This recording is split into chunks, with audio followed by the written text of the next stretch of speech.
Welcome to the Mastering Business Skills podcast, where we interview successful small business owners who share their own journey, mastering the skills they needed to grow and be successful in their business. Learn the struggles, the wins, and all the things they learned along the way, so you can cut down on your own learning curve. Welcome to Mastering Business Skills. Today we're talking to Ed Keohan. Ed is an accomplished executive who has worked in marketing and management roles for over 30 years. During that period, he has helped grow early-stage businesses, build high-functioning teams, launched numerous products, and helped turn around failing enterprises. Ed has worked in a range of industries from food and beverage to medical diagnostics, and in companies both large and small.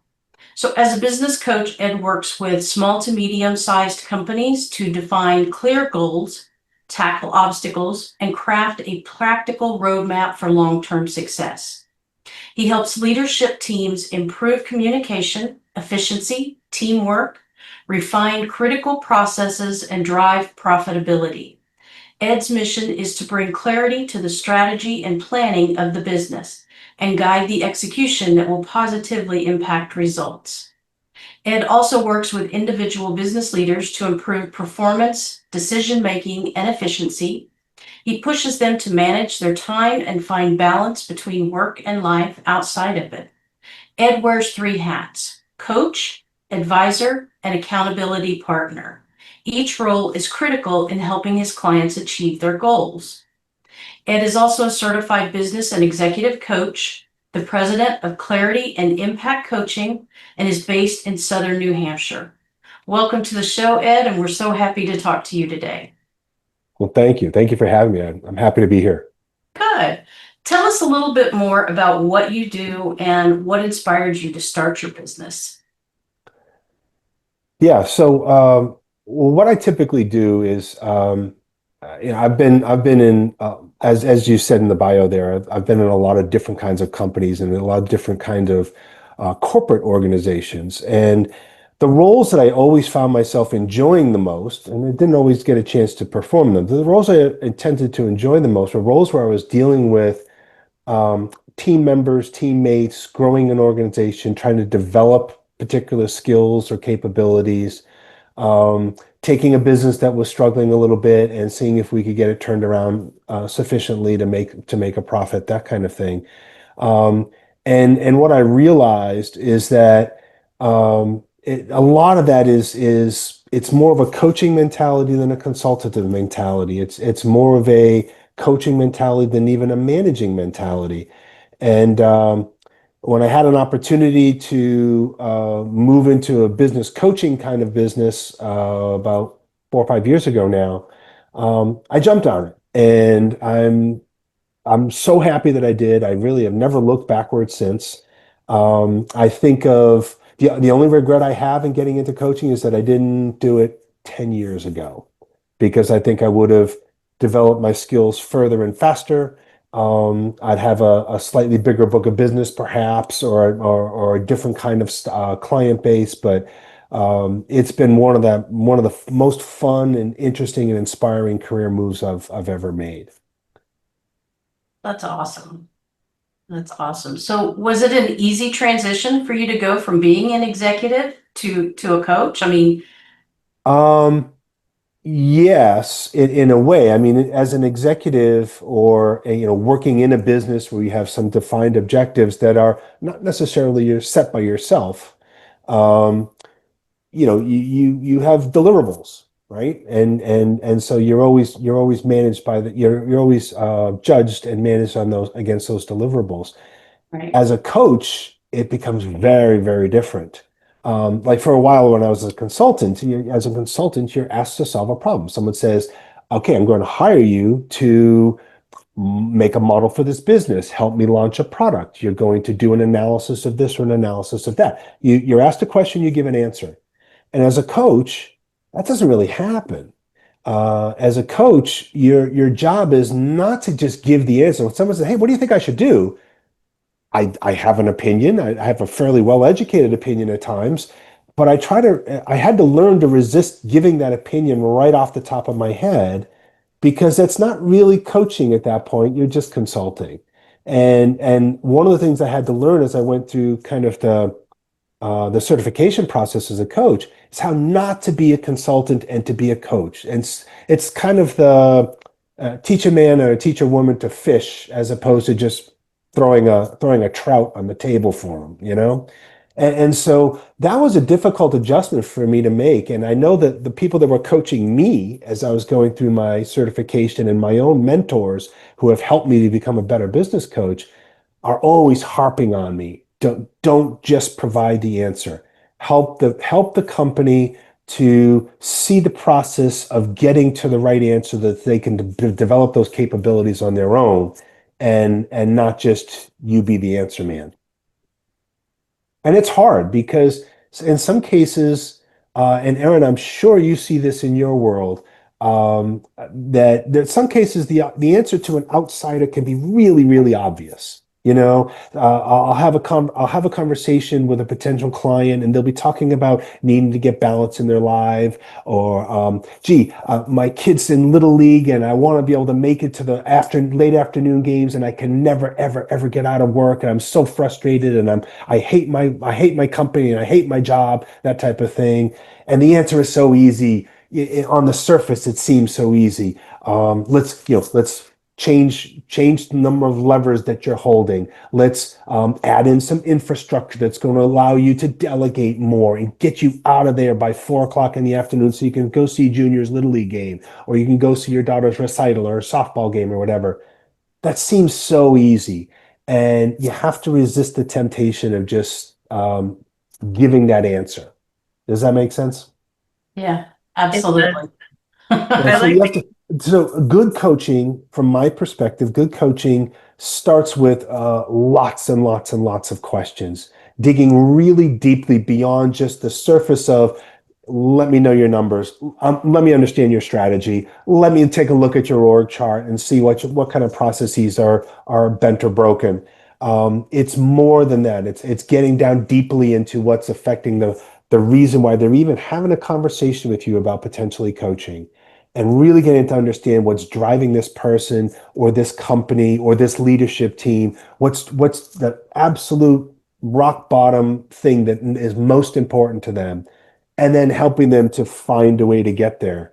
That's the process that seems to work best for me as a coach, to really engage a client and help them to get from good to great, or from great to the best in class, or whatever their objectives might be. Yeah, I've seen that too over the years as I would start working in a coaching aspect with clients more so than like a VA aspect or something like that. And Mm. it was interesting because I had a coaching client once said to me, well, why are you asking me questions? I come to you so you can just tell me what to do and then I'm going to go do it. Right, right. And and it was interesting because like you said, when you become a coach, it's a complete flip of you're not telling them what to do anymore. And now you're making them kind of think on their own and dig down more so than when you were just like, this is a solution for you. It's an interesting dynamic because, on the one hand, as a coach, many of my business clients will see me as a business expert, and that's good. That gives me some credibility and all that. But I'm certainly can't be an expert in their businesses the way they can be, and so that's a tricky dynamic to play in. But they'll see you as an expert, and therefore they want that expert to say, yes, this is the way to go. So then they feel really confident they're about to make the right decision. But the better way that this tends to work is if you walk them through questions and answers and discovery, walk them through the pathway so that they find the answer themselves. Say, you know what? I think I should be doing this and this and this. Does this make sense?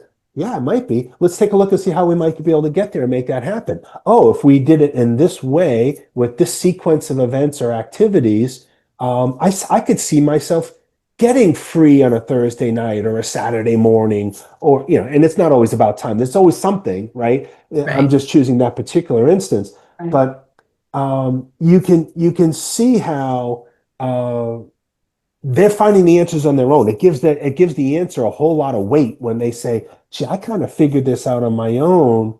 And, thank you, Ed, for helping me kind of see the way to the light, whatever.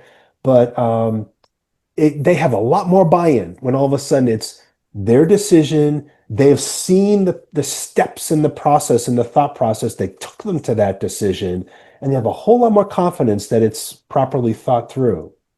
Yeah. So that's the way it tends to work best, but every client is different. And I know, Erin, for you, as a drop-in COO, you drop into an organization, and a lot of the concepts that you might be dealing with might be similar, but each one of them is unique. They're all snowflakes, right? Every one of them is absolutely different.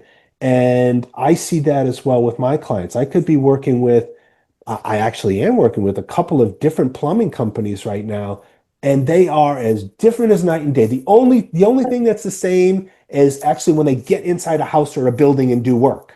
But the way the companies exist, one of them is a brand new company just getting started, one guy and two guys in a truck type of thing, and another one is 10 or 12 trucks and a fully blown out support system and warehousing system and call center and all of that kind of thing. They're in the same industry, but they are nothing the same in terms of the businesses and what they need and how you deal with them. Yeah. And my commitment to clients is always to treat them as unique and distinct. And I'll bring lessons from one business or one engagement to another to try to help people, but I always want to make sure that they are being treated as a customized situation that I'm going to present to them. Mm-hmm. Yeah. So I know you said a while ago, Ed, that you had your certification, you did your trainings. Do you find that your previous knowledge helped you with that any, or did that make it any harder when switching? That's a great question. I think the previous experience helped me a lot, because when we're thinking through the coaching process and what it takes to be a good coach, what it takes to find clients, and what it takes to work them from kind of an objective to all the way through to a solution, and then the execution of that solution. Um, Going through the process of learning that and getting better at it, and you never get perfect, but you're always trying to improve, right? Right. But having experience in the background, I could always look back and say, hey, this is a lot like that experience I had here when we had this same kind of situation, or oh, this is similar to the experience here when we had maybe a dysfunctional team that needed to be they need to be brought together and learn to communicate better, and how that works. And um, having that experience was really, really fantastic for me. I found it really valuable. And to be honest, when I look around at the people I know who are business coaches, especially the ones that seem to have really thriving practices, they're not in their 20s.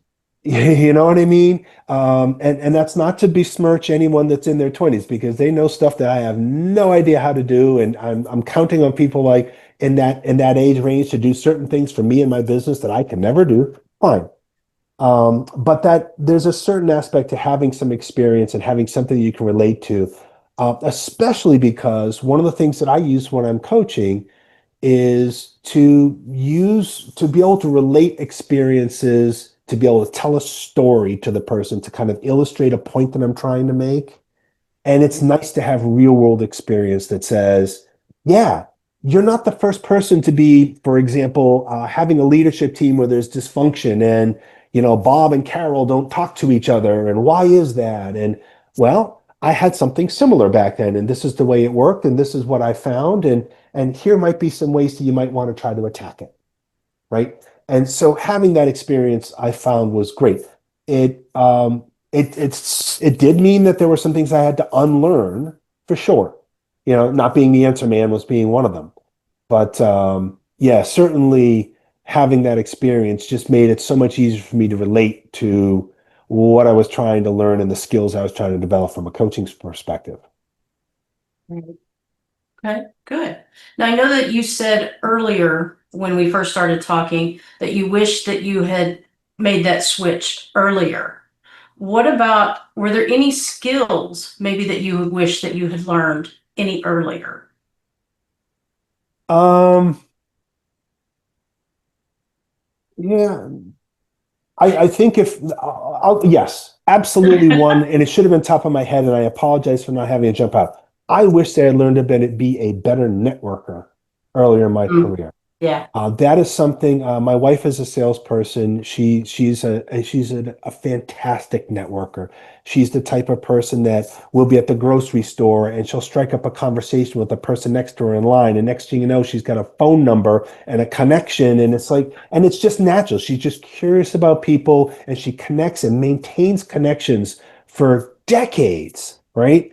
And that is not a skill that I really developed. I kind of came out of business school and joined a big company. I joined PepsiCo at the time, and had a wonderful job there and really enjoyed what I was doing. And then I kind of got recruited to another job, and then kind of recruited to another job, and I never learned the skill, or I never understood the value of developing a wide, supportive, resource-rich network.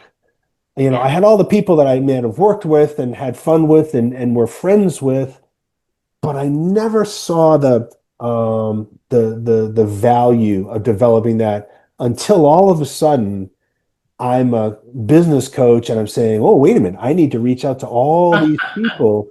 And I hadn't really built a thriving, really active network.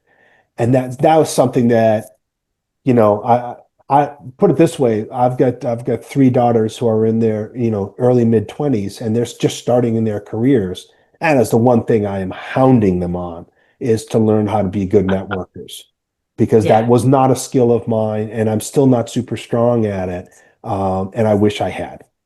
yeah. I'm with you on that one because I'm an introvert and I never really got networking.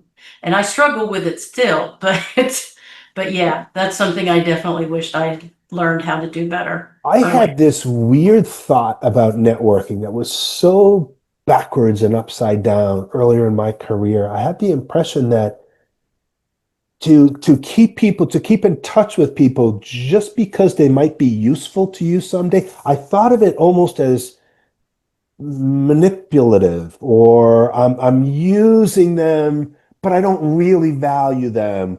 So Right.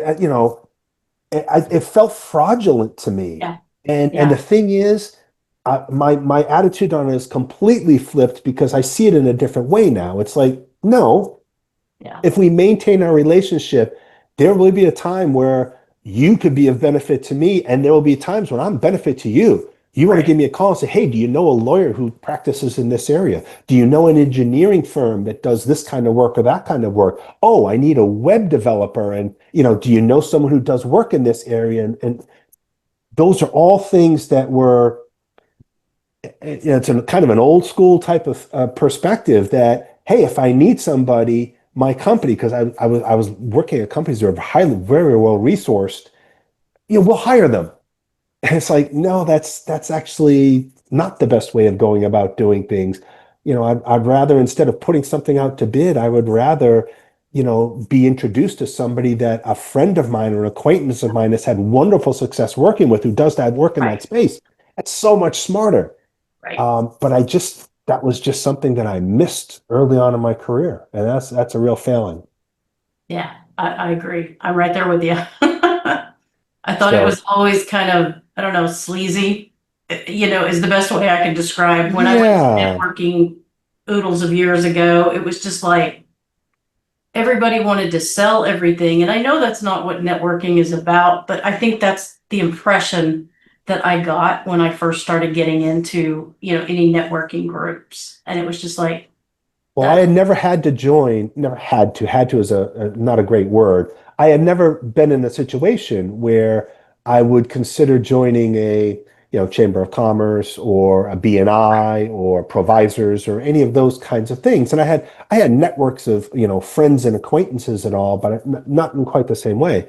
When I became a coach and I had, I saw the need to develop a broader professional network and I joined BNI, that opened up an awful lot of thoughts for me and opened up and made me realize that, wow, it is great to be able to work with a client, because I do that now with some of my clients where, maybe there's an area of their business that I just can't help them with, but I know a guy or I know a woman, and they can plug in and fill in, and then I'm actually providing real value.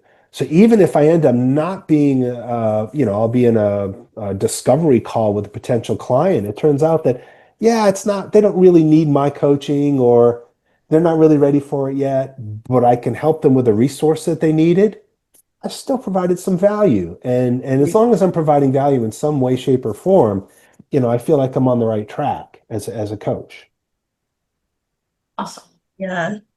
And now if you were to give advice to someone else that wants to be a coach, because I know there's a lot of people out there, especially now, it seems like the coaching community has grown a lot.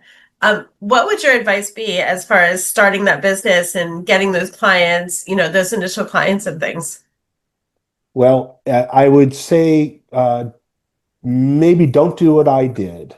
Because one of the things that we were going through kind of training and certification, and I had all these coach mentors who were giving us advice on how to get started, build your website and do this and do that and all those things. And one of the consistent messages we got was, kind of choose your niche, find out where you're going to specialize in, know what you're good at, know who you're aiming for, know who could use those skills or that kind of service. And that way it makes it so much easier for you to market, right? You can go to market and it's really clear that Ed is the guy for me versus Erin being the woman for me, or Sharon being the person for me, whatever. And I failed in that part of the training in a horrific fashion, because originally I said to myself, when I want to come out and be a coach, I want to be coaching professional services businesses. So I want to be focusing on, the legal profession, doctors, CPAs, architects, folks that have highly skilled careers with lots and lots of educational background, but not necessarily skilled at running the business for growth or profit, right? The old kind of thing where if I'm having a conversation with an attorney, is I'm not going to talk to them about writing a brief or arguing a case. I mean, they have skills for that. They've passed the bar. They know that stuff. But if they're looking to expand the firm, or think about ways that they could become more profitable, manage their time better, manage the resources that they have better, combine with other firms so that they can so they can get some efficiencies, whatever it is. Well, that's a different story. And so that was my original going in goal. And so we completed the training and I'm ready to get started. And one of the first conversations I had is with a friend of mine who's a CFO at a manufacturing company. I was just basically giving him a courtesy call, say, hey, this is what I'm up to. Do you know anybody? I was hopefully getting the name of his doctor, his dentist, his lawyer, and his CPA, because, who knows, maybe he can make a referral, right? That was the idea. And instead he said, yeah, it's so funny you asked, because I just had a conversation with my boss and we realized that we needed some coaching. And I said, well, maybe I can help you. So we got into a conversation. Next thing you know, I've got a client. It's a manufacturing company with 100 employees. And it's nothing like I had anticipated doing. And I loved working with them. They were so much fun. It was a great company filled with really awesome people. And all of a sudden I'm thinking, well, I could do other companies like this. And so next thing you know, I'm working with other manufacturing organizations. And then next thing you know, I'm working with some blue collar companies that are not necessarily, that are more home service based or in construction fields or whatever. And yeah, I did a horrible job of picking my niche and doing a great job of marketing to it. But what I find is that what I really like are companies that just need clarity, that start with clarity. They need clarity on where they're going and then how they're going to get there. And and so that's why I call my company Clarity and Impact Coaching, because it all starts with where you're going to go. Can you paint a really clear picture of what you want your business to look like in a year, 3 years, 5 years, 15 years, whatever that is? And if you can paint a really clear picture, I can help you devise a route to get there. And then the impact side of it is you got to have somebody that's going to be the accountability partner who's going to make sure that you hit all those milestones. You don't skip steps. You don't fall behind. If you want to double your business in 5 years, and that means you need to build out your sales force, you need to build out your infrastructure, you need to bring in a number two in command, you need to add a new service, you need to add a new product, whatever it is. And you need to do that by year two in order so that, by year five, you're hitting the numbers somebody needs to be there with you saying, okay, so what are the steps to get to all the way to that end goal? And are you hitting them on time? Because it's so easy for all of us in small businesses to get wrapped up in the issue of the week, the issue of the day. Yeah. You're fighting fires all the time. And if you're spending all your time fighting fires and you don't hire that operations manager you needed, or you don't buy that software that was going to allow you to automate some certain process that was really critical, and next thing you know, you've slipped into year two and year three, and now all of a sudden that 5-year goal of doubling your business is gone. And so it's both having the clarity to know where you're going to go and how you're going to get there, and then doing the things that are going to impact the business so that it actually occurs. And so I guess that's a long-winded way of saying that, that's kind of the way I look at coaching and the way I approach, all of my clients. Yeah, I like that. I think it makes a lot of sense to look at it that way versus, just getting the certificate and diving into, I'm just gonna help all the people. Because I feel like a lot of us, I mean, I did it myself starting out where that was like niche, but that means I can't help everybody. Right. But yeah. And then eventually you realize that the more you're like, well, I can help this and this and this and this and this and this and this and this. Like people are like, oh no, wait, I want somebody who's an expert in this or, whatever it is. So Right. There's a guy I know who's a coach here in the Massachusetts area, and he only really works with family businesses that are doing an exit. They're doing exit planning. That's really all he wants to do. And he's got a really nice financial background, and he's a really good guy. And I asked him once, like, well, if someone else approaches you and says, hey, I really like the way you talk, I love the way you approach business, could you work for my company? And he says, and he'll ask him, are you looking to exit your business and your family business looking to exit? And they say no. He said, well, yeah, no. And he'll refer them to somebody else or whatever. And I asked him, why he would take that narrower view. And he said, well, it makes it very, very easy for people to refer to me. And his way of saying it was like, if you're there's 100 people in a large networking event, and everybody walks around and says, well, I help businesses grow, or I help businesses succeed over the long term. Well, that's a pretty mushy way to talk about it. Whereas if you are the person who wears a bright yellow jacket, bright yellow pants, a giant yellow hat, like the guy in Curious George, right? If you're the guy in Curious George, everybody at the event knows who you are. Oh, he's the guy in the yellow suit. And if it's really clear what you do and you stand out, it makes it so easy to refer business to you. And unfortunately, I'm not in that place right now where my business is situated. It's not as clear and simple as that. But I think that's something that a smart coach early on in their tenure should be trying to get to, something that is so clear and defined that everybody knows that, oh, you said the magic words. I need to connect you with Erin because she is absolutely the person for you. And that is not something that I've gotten really good at yet. I'm still kind of please everybody, which makes it hard to market to somebody, right? Right. So how do you continue learning and improving as a business owner? as a business coach or as a business owner? Well, business coach. Yeah. Yeah. Let's clarify that. Business coach. Yeah, it's actually it's pretty easy because everybody I talk to teaches me something. And I approach every conversation as an opportunity for me to provide some kind of benefit, some kind of value to them, but I'm also learning all the time. Yeah. And so I love the fact that in the process of getting ready to have a conversation with somebody, I have a conversation with somebody who's in um, a fabrication business, right? So someone who does countertops. Well, I got to learn, and I might go visit a couple local shops.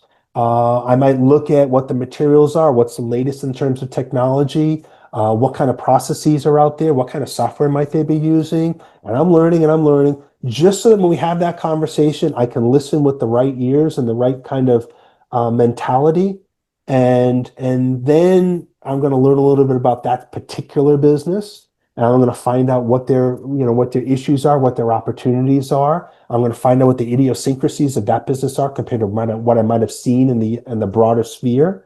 I'm always able to learn in that way. My biggest challenge is, personally, is that because I do have a learning mentality, I kind of want to know too much. And sometimes I want to know too much prematurely.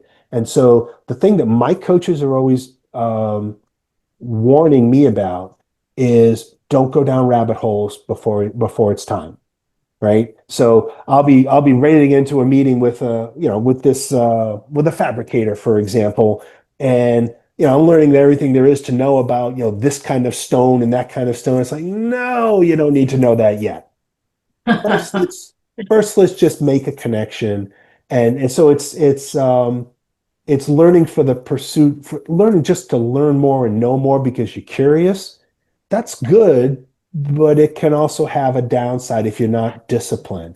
And I have to always caution myself to be disciplined about where I spend my learning time.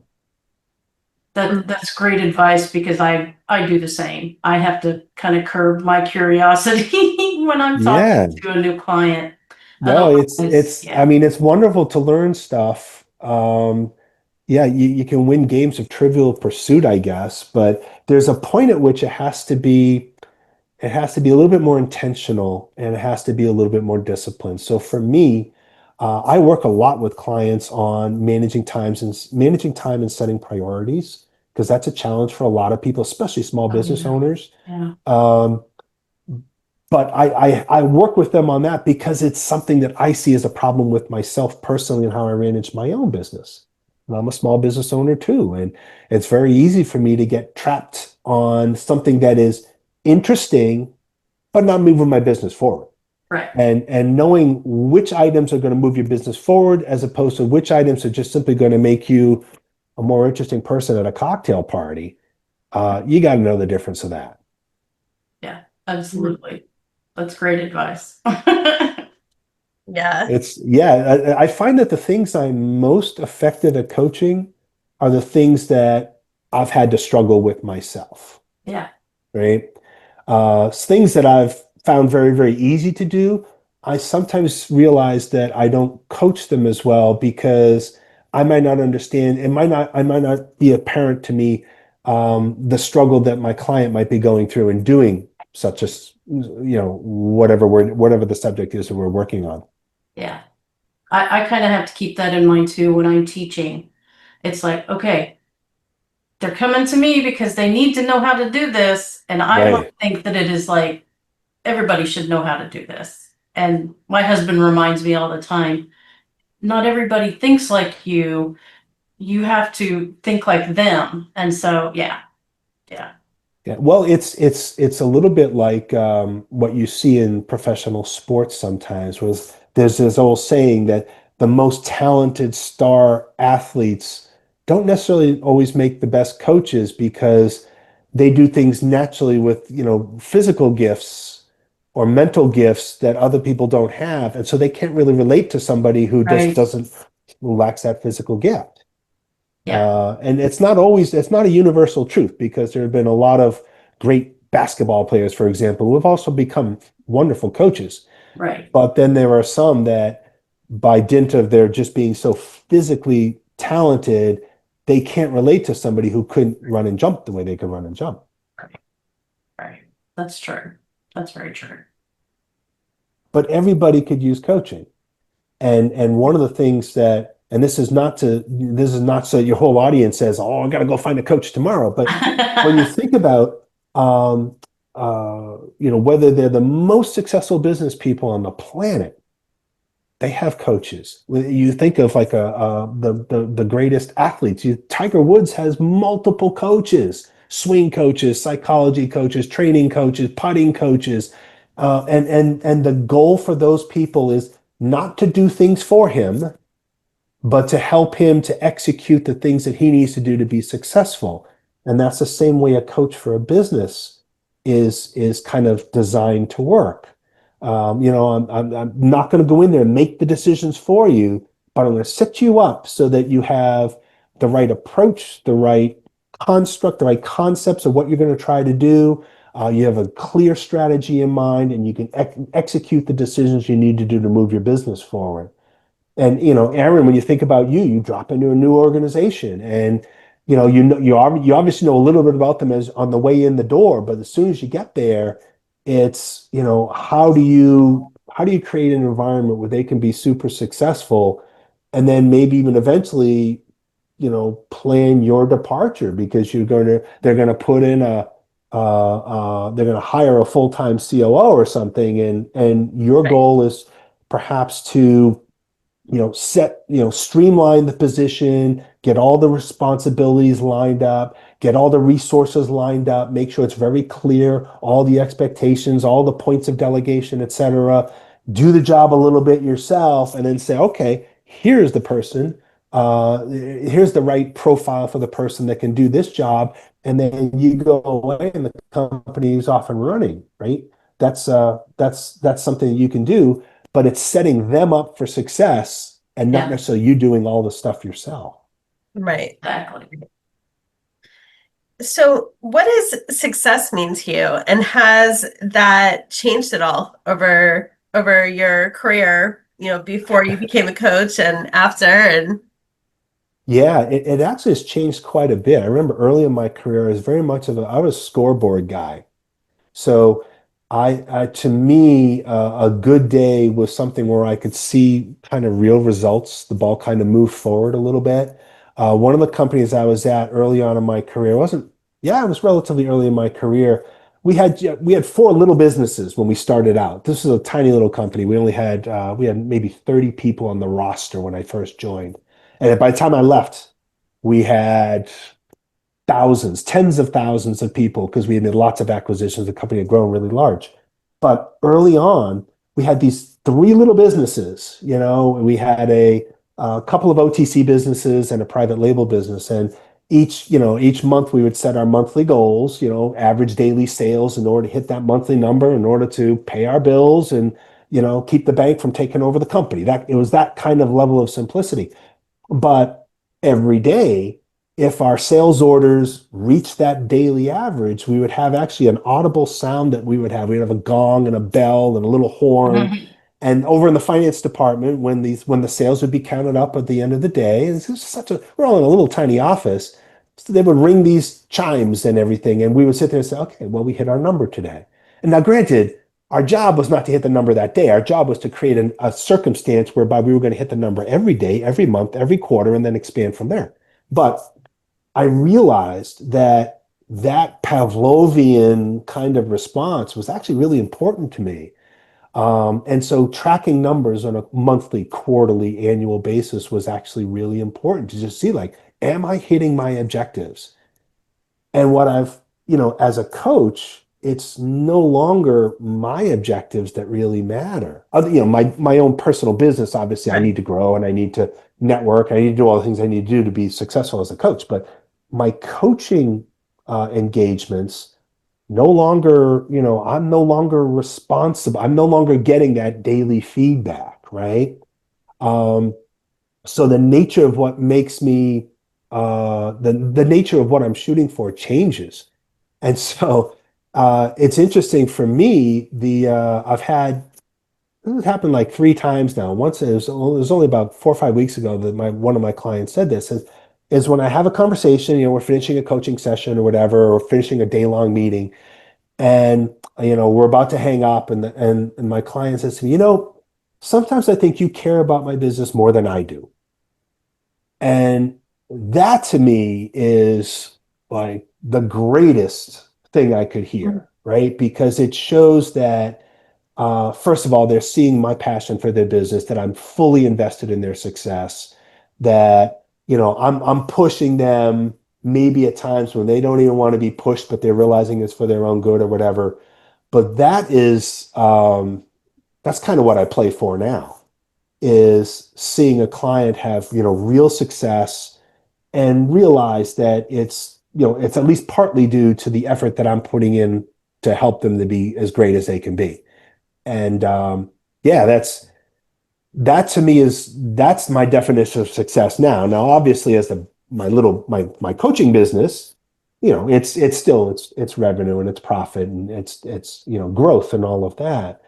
But what I'm really aiming for, if I get enough clients to think of me as a coach that way, all the other stuff takes care of itself.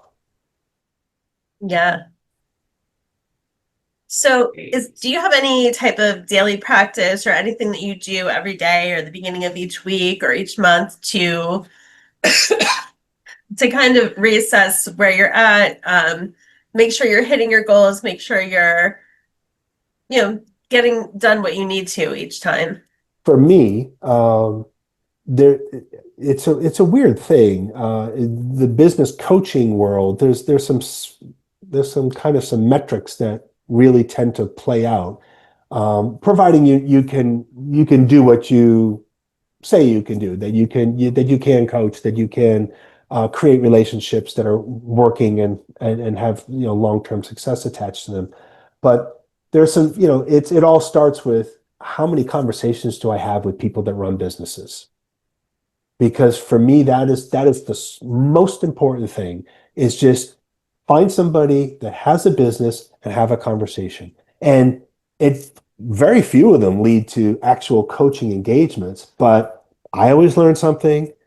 They always learn something. I try to make sure that if at all possible, and I get a new connection. It's another person in my Rolodex that, hey, I met with a painter and they doesn't need a coach, or he's not really set up for a coach, but and now I know a painter, and I know a little bit about his business and the type of thing he works on. So he's part of my resource network. That's all good. But it's, for me, it's how many conversations I have. Because if I have a conversation, it might lead to we might get connected, and then we might have a follow-up conversation. We have a follow-up conversation. We're going to go a lot deeper. We're still not charging them any money or anything. There's no contract. We're just having a conversation, really getting to know their business. They're getting to know me and how I approach business. And if at that point they say, you know what, I'd like to really start working with you on a regular basis, fine. Then we make a proposal, and we move into something more formalized. But it all starts with the number one metric for me at the top of the funnel is just having conversations.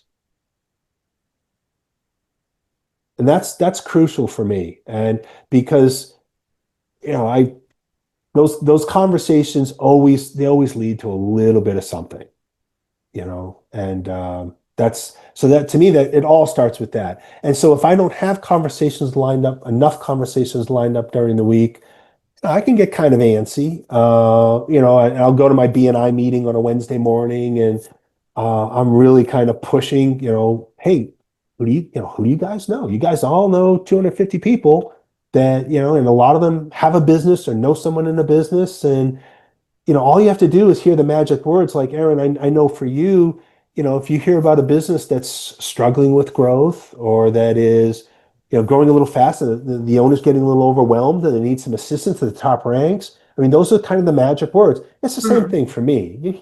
It's actually easier to work with a business that's struggling with growth than one that is struggling to pay bills because the market has cratered on them. They've lost a lot of people. They're having trouble running the business.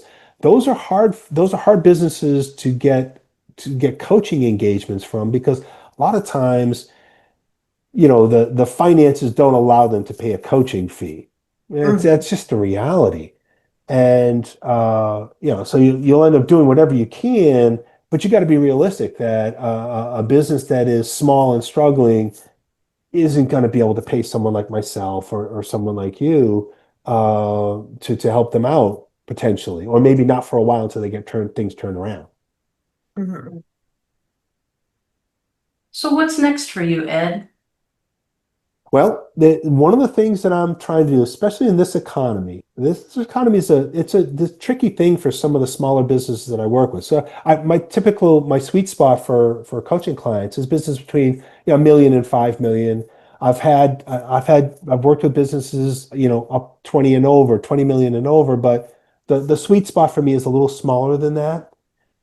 But in this environment where, costs are going up and they're not certain about where they're going to be in 4 or 5 months, there are a lot of folks that look at coaching as a discretionary expense. And those are the kinds of things that folks, have to wait on, right? So I have a lot of proposals where, we'll be having great conversations and the potential client will say, yeah, I really want to do this, but now's not quite the time. And we're going to have to wait until I get some clarity around this or that or the other thing. And so one of the things that I'm trying to do is to create avenues whereby I can coach people for a much lower price. And so that's either doing, group coaching, setting up, business forums or something like that, working through the Massachusetts Workforce Training Program, where where they can be reimbursed by the state for doing certain kinds of business training and setting up programs that are approved and allowed under that program. So you can give somebody thousands of dollars worth of training that the state will reimburse them for because it's going to make their business stronger and more secure. So getting involved with programs like that so that I can still benefit clients that may not be able to pay like a one-on-one fee. And so those are the kinds of things that for me have to become pretty important because I need to broaden, I need to keep the number of potential clients as broad as possible. Mm-hmm. Very much needed right now. Yeah. Yeah. I mean, Erin, are you seeing something similar in your world, or do you see that dynamic as being a little bit different as more of a fractional CFO type of consultant? Yeah, for me, because I work more with the smaller companies and the smaller nonprofits, it can go either way. Either I am the one person that they do decide to bring on because I am hands-on with things, so they don't have to bring an entire team if they don't want to or can't swing it at the They're bringing moment. somebody in that can wear a lot of hats when they're Yeah, bringing you. yeah, And honestly, those are some of my favorite types of organizations to work with, the ones that are small enough where the founder or the CEO or, the top 2, 3 people are wearing multiple hats and they yeah, know they need to start shedding them at some point. right. And so how do you figure out what that point is? Because for so many, like for clients that I work with that are struggling to get through that next growth stage, they go through that little trap, the founder's trap, where the founder has all the levers of the business, right? They know Nobody can all do the it like biggest you can. clients, they know all the sales, they're the ones that have to make every pitch. They know everything about the finances, they know everything about the operations, they fix the equipment when it breaks, they know everything. And they become the barrier to growth. Oh, And yeah.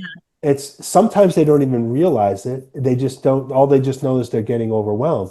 Sometimes they realize it. And then, so now it's a question of, all right, so which levers can you let go of first? And how do you do it safely, right? Oh, you can't be the number one salesperson all the time. So let's bring in a sales manager, a sales leader, a fractional CFO. Let's build a sales team, whatever you're going to do. But little by little, and helping them to understand which lever to let go of first and how to do it safely is a big coaching opportunity. And I could see for someone like yourself, it would be a great opportunity to come in and say, okay, I'll manage the business while you do the two or three things that you love the most, right? Think strategically, do sales, whatever it is. And Mhm. yeah, I could see that still being a fairly right place for you to be able to get lots of business from. Yeah.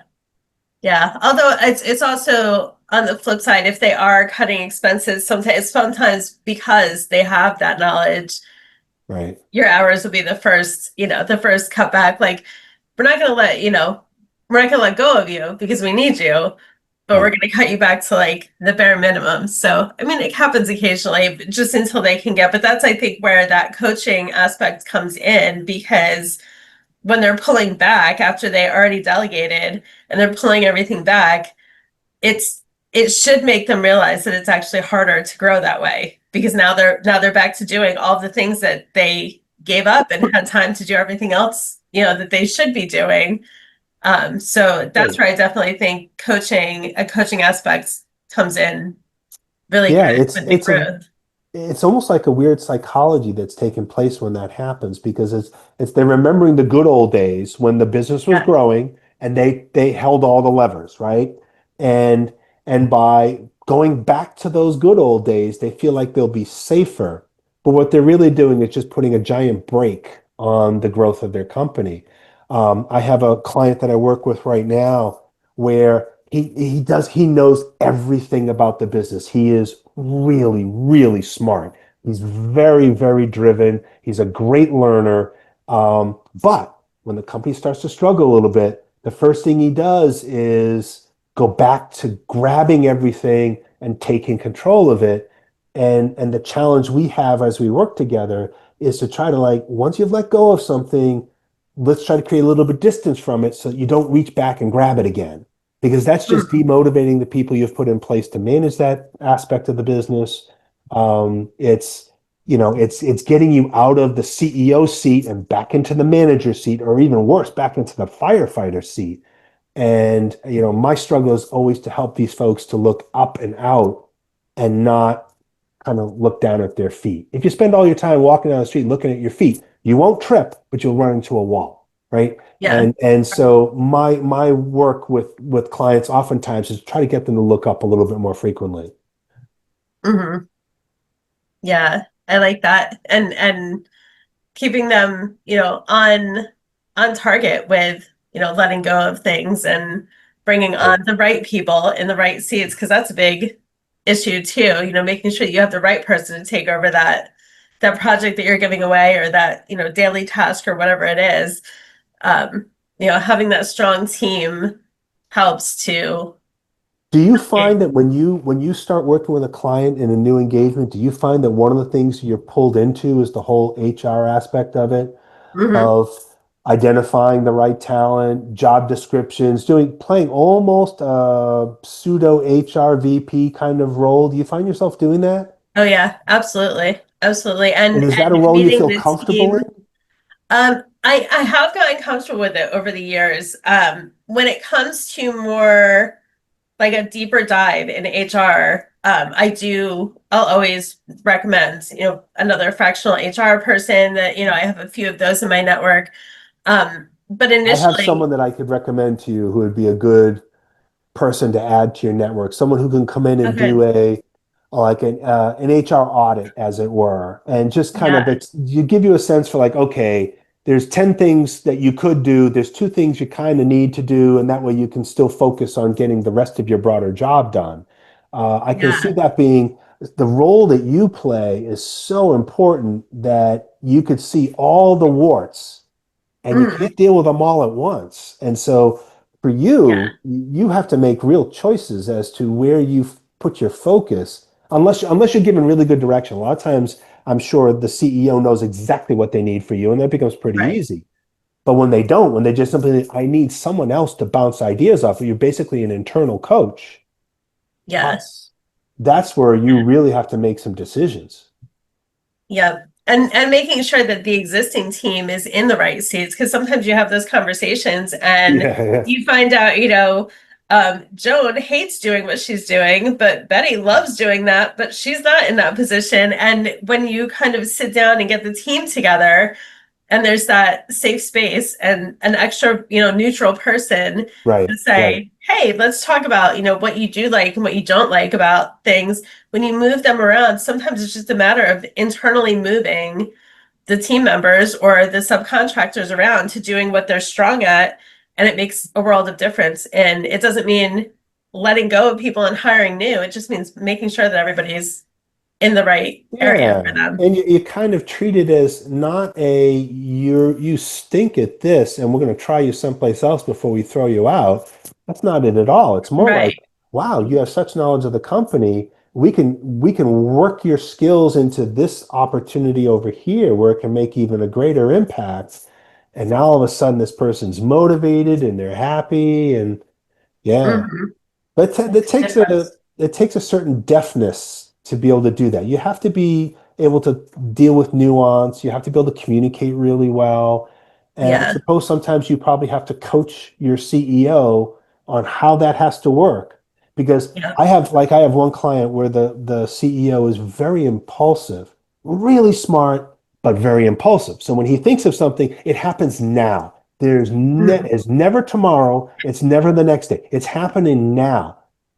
And our coaching sessions are all about patience and letting things marinate and understanding that yes, so and so will be great in this position, but if you do it now, it creates a ripple effect throughout the organization. If we wait 2 months and put these other things into place, it'll be smoother. And then we'll talk the next day and it's like, yeah, I already did it. It's like, okay, so now we're dealing with the ramifications of that. And I hate to be the I told you so guy, but with this particular client, there've been a couple of instances where I've had to say, look, the reason this is happening now is because of this conversation we had 6 weeks ago where we anticipated this, but we didn't act appropriately. And so, Mm. let's try to make sure that the next time we have one of these opportunities, let's make sure we don't replicate that decision making and execution style because that's what gets us into challenges. Yeah. And you have that kind of conversation. Yeah. Sometimes it is all about the communication with them. Oh yeah, yeah. Because the thing is, when you get a lot, especially some of these smaller business CEOs that are, they've always done everything on their own. They know how everything works. They know how to fix everything. So they just say, I'm a get it done guy. That's really great to have. But the challenge is that sometimes, having the patience to let it play out or having the patience to think through all of the steps that make it a perfectly executed decision as opposed to just the right decision. Mhm. Sometimes the right decision can look really wrong if you don't communicate it right, you don't execute it right. You Oh, got yeah. hurt feelings, and it could be as simple as like a delegating thing where, okay, you're going away on vacation for 2 weeks. Who's going to be in charge, and what's the day-to-day interaction going to be, and how are they going to connect to the rest of the business? It's like, I'm just going to put so and so in charge. Okay, so let's make sure we understand how that's going to work.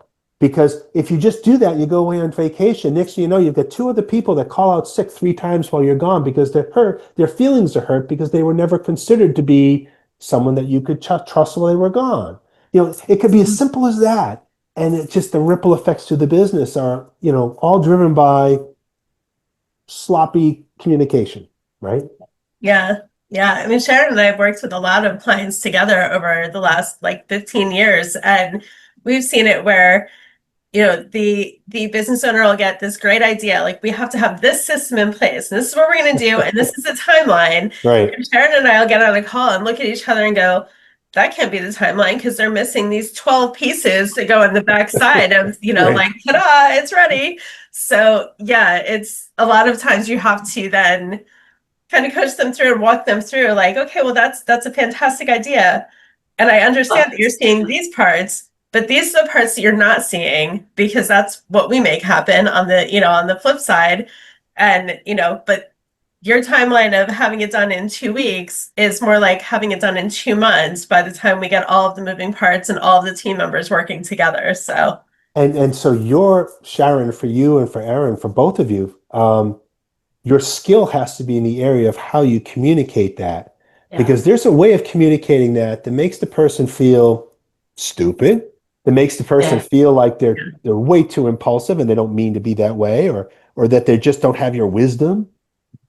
And that doesn't get anybody anywhere, right? No, no. And there's a way of communicating it where you say, okay, well, this sounds like a great idea, and let's make sure this is a home run. And if we're going to make this a home run, let's make sure that these other aspects are all looked at. So let's take some time and look through them. And next thing you know, you're probably, okay, so wait a minute. Are we sure this is a 2 or 3 week process, or is this more like a couple of months if we really want to hit a home run? And it's all in how you deliver it, because technically you're saying the same thing. Your timeline is a crock, right? But that's not how you say it. Yeah, you right? can't say that. No. And believe me, I've had times where I've talked with the coaches who coach me, and I say, I'm going to set up this program and it's going to be ready in a month. And they're like, yeah, maybe not. Because here are the other things in your life, and here are the other things going on. And it's, again, learning how to, and for us to know how to communicate, and then if you can help your clients to learn how to communicate internally, that, especially when you're dealing with trade-driven businesses where, you've got folks with different backgrounds, different experience levels, some people speaking English as a second language, and how you communicate so that you get what you really want, Right. as opposed to just getting your idea out there in public. Right. Big difference. Yeah, it is. Yeah, I feel like I am that CEO too, that'll be like, this is what we're gonna do, and this is how, and we can get it done. I've done it to Sharon. I think just even recently with one of our launches, like I think we can get this done in the next 2 weeks, and she's like, no, let's pull that back a little bit. Like, take a breath, calm down. Let's lay it out, and then let's look at it again. And then as I lay out all the steps, I go, oh, you're right. That's not a 2 week. That's like, okay, And so you like don't want to next be time. you do not want to be the wet blanket, right? Right. One of the companies I worked with that was growing super, super, super fast. There was this one guy that I worked with. He was at various times he was the controller, and then he was the a general manager role, and then he was an operations executive. But he was always the guy in the meeting when people would say, "Hey, what if we did?" And the meeting would start to get real momentum towards this massive idea. We're going to colonize Mars, right? And he was always the guy that was like Johnny Raincloud. He was the person that would always say, well, what about this? What about that? This is going to be a problem. Next thing you know, we're going to be this, and we're going to be out of business in 6 months. That kind of thing. But he had a way of doing it that was humorous. He had a great sense of humor, super practical. And so it wasn't like he was talking down at you, but he would just kind of point out that let's not jump before we've really seen how deep the water is. And he Right. did that all the time, to the point where you wanted him in the beginning. I was like, I don't want him in this meeting because he's gonna dampen down all my enthusiasm. I've got great ideas and he screws them all up. And it went from being that kind of relationship to just the opposite, where you wanted him in every meeting because the ideas would come out, you'd start to get momentum, and everyone would turn their head and look at him and say, like, Doug, what's in your head? And he would know, he would play that role. And it was actually a really valuable role to have. Now we were a big enough company, you could justify having somebody kind of play that role. But you got to have, and in some cases as coaches, right, or as a drop-in COO, that's the role you're playing, is not to throw a wet blanket on everything, but to help to make it practical, pragmatic, realistic. Does no good. Like when I think about my company, right? My company is Clarity Impact Coaching. So it's clarity about where you're going and how you're going to get there. But the impact is all about practicality. It's all about taking steps that are measurable, that are reasonable. So it's not tripling your business in 3 weeks, right? It's doing something that is actually, it's a wonderful goal to have. You want to triple your business, but let's understand the steps that it takes to get there, and the time and the resources and all of that, so that you can do it successfully. You don't burn your business on the way to that goal. Yeah, that's very true. Yeah. So, Ed, thank you so much for spending all this time with us today and sharing all of that Enjoyable. information. And yeah, it was a You great guys are fun to talk conversation. I to. loved it. And we're going to drop your links and how to connect with you in the show notes. I And appreciate it. so we will have that, and hopefully you'll get some people reaching out to you because you sound like you're amazing with growing their businesses and coaching. So I just want to have conversations, and some of them lead to coaching and some of them just lead to great business connections. And I like those too. yeah, And that's the yeah, same for absolutely. both you, Sharon, and you, Erin. It's great that I can have in my Rolodex, like I know two people now that, for Yeah. certain people in certain circumstances, you're absolutely the kinds of folks that I would say, like, hey, you need to pick up the phone and call these folks and have a conversation because it's going to help your business or even your personal life or whatever. Same here for me. Yeah. Yeah. Same here. Yeah, we like building the network and I think at least for me, I know I'm all about the relationship building. So yeah. That's great. And that's something, like I said, it's something I wish someone had told me that was just one gap in my development as a business person. Yeah. And it's a skill to have that everybody should be taking advantage of. Yeah, absolutely. Yeah. Well, thank you again. And to all of the listeners, we hope that you tune in next Thursday for our next episode. Excellent. Well, thank you. All right. Thank you, Ed. All right. Have a good day. Bye-bye.